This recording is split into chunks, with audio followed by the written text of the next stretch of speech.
ဒီနေ့ကျွန်တော်တို့ဒီရင်လေးကိုပြဖို့ဒီနေရာကိုရောက်နေတာဖြစ်ပါတယ်ဒီရင်ရဲ့တန်ဖိုးကတော့2,19,000ပဲရှိပါတယ်တကယ်အင်မတန်တန်တဲ့အိမ်ဖြစ်ပါတယ်ဒီရင်ကအခန်းလေးခန်းနဲ့ရေချိုးခန်းအိမ်သာနှလုံးစီပါပါတယ်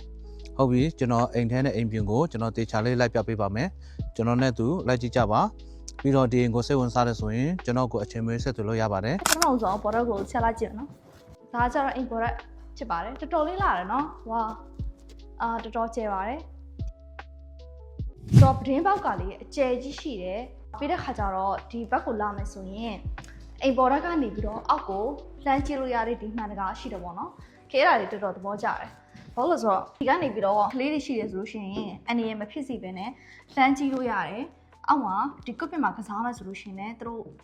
ကစားလို့ရတာပေါ့နော်လူကြီးတွေအနေနဲ့ဆိုလဲစာဖတ်တာတို့အလုပ်လုပ်တာဆိုလို့ရှိရင်အနောက်မှာအေးချမ်းချမ်းတိတ်စစ်စစ်နေလုပ်လို့ရတယ်ခေတ္တတော်သဘောကျပါတယ်ဒီ bucket လေးပေါ့နော်ပုံမှန်အိမ်တွေမှာဒီလိုကုတ်ပစ်ကိုနှစ်ထပ်ဆောက်တာမရှိပါဘူးပြီးတော့ဒီမှာဆိုလို့ရှိရင်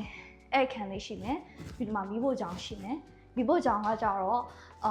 ဒီ kitchen ကအကုန်လုံးကဒါတွေ wood တွေနဲ့လုပ်ထားတယ်တစ်သားတွေနဲ့လုပ်ထားတယ်ဒီစားပြန်ပြီးတော့စောက်ထားတာပေါ့နော်အသိပြီးတော့မသုံးရသေးဘူးလို့ထင်ပါတယ်အသစ်အတိုင်းရှိသေးတယ်ပေါ့နော် refrigerator ရှိတယ်ရေခဲတစ်သားအစင်းနဲ့ထားလာပေးတယ် cabinet တွေကအကုန်စုံတယ်ပြီး oven ရှိမယ်ပြီးတော့ဒီမှာ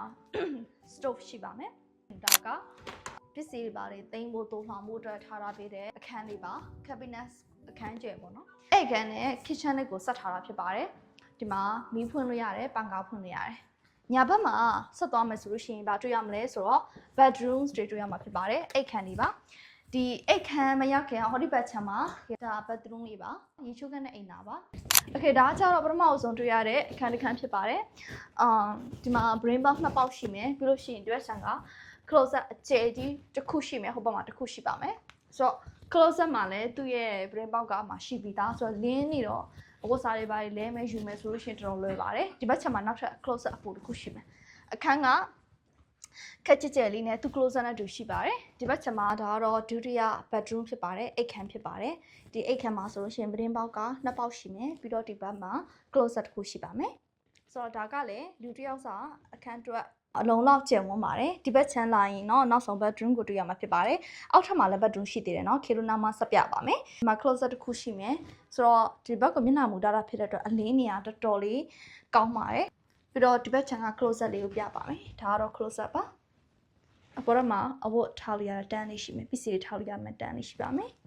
ဒီ utility room မှာဆိုလို့ရှိရင်အမှာပစ္စည်းအပိုတွေထားလို့ရတယ်ဒီဘက်ချမ်းက kitchenဒီဘက်ချမ်းက living room ရှိမယ်ဒီ chandelier ကတော်တော်လေးလှတယ်နော်မီးဖွင့်လိုက်မယ်ဆိုလို့ရှိရင်တကယ်ရှယ်လှမှာပါအခု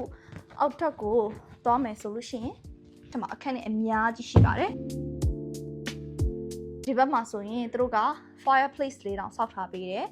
ဆိုတော့အောက်မှာ carpet ရှိမယ်ကားပတ်တစ်ခါလေးခင်းနာပေးတာမို့တိတ်မအေးပါဘူးပြီးတော့ဒီဘက်ချမ်းက brain box ရှိမယ်ဆိုတော့ဒါကရောက်ခန်းဆိုပေမဲ့လုံးဝအောက်ထပ်ရောက်နေတဲ့ခန်းမဟုတ်ပါဘူးဒီမြေပြင်ရဲ့တညီထဲမှာရှိနေတဲ့အခန်းဖြစ်ပါတယ်။ဒါမှဆိုရင်နောက်ထပ် brain box ရှိမယ်ပြီးတော့နောက်ထပ်အခန်းတွေအများကြီးဖွဲ့ထားပါတယ်။ဆိုတော့ဒါကအိမ်ရဲ့မြောက်ခန်းလို့တော့မဟုတ်ဘူးမဲ့ဒီ renovated လုပ်ထားတဲ့အောက်ထပ်ပေါ့နော်အခန်းပေါ့နော်။ဒီဘက်ချင်မှာဆိုနောက်ထပ်ရေချိုးခန်းအိမ်သာနောက်တစ်ခုထပ်ရှိမယ်ဒါ bathroom လေးပါ။ဆိုတော့ဒီမှာ sink ရှိမယ်ပြီးတော့ toilet ရှိမယ် bathtub ရှိမယ်မှာ shower တခါတည်းတက်ဆင်ထားပါတယ်ဒီဘက်ချမ်းက brain box ပါ။ဆိုတော့ကျတို့ပြန်ထွက်လာပြီဆိုရင်ဒီဘက်ချမ်းမှာဆိုလို့ရှိရင်တော့ဒါနောက်ထပ် living room တစ်ခုထပ်ရှိပါမယ်ဆိုတော့ဒီမှာဆိုရင် closet ရှိမယ်ဒီဘက်ချမ်းမှာဒီ room ကနေထွက်လာမယ်ဆိုရင်နောက်ထပ်ဘက်မှာအခန်းအပိုတစ်ခုရှိပါမယ်ဆိုတော့အနောက်မှာဆိုရင် bucket လေးရှိပါမယ်တစ်ပင်လေးနဲ့အုပ်စားနေတဲ့ဖတ်လေးပါဆိုတော့အောက်ထပ်ပြီးအောက်ခန်းလေးကိုအားလုံးလိုက်ပြသွားတာဖြစ်ပါတယ်ကြတော့အိမ်နောက်ဖေးဖြစ်ပါတယ်ဒီနေရာမှာတစ်ပင်လေးနဲ့အုပ်ဆိုင်နေပြီးတော့တော်တော်လေးကိုလှပြီးတော့ငင်းချမ်းတိတ်ဆိတ်ပါတယ်ဒီ real estate market မှာဒီလိုအိမ်မျိုးကိုဒီဈေးနှုန်းနဲ့ရဖို့ဆိုတာ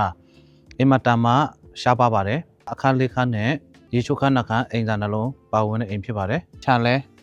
အရန်ကျယ်တယ်နော်ကလေးတွေရှိတဲ့သူများနော် big family တွေအတွက်တကယ်ကိုကောင်းတဲ့အိမ်ဖြစ်ပါတယ်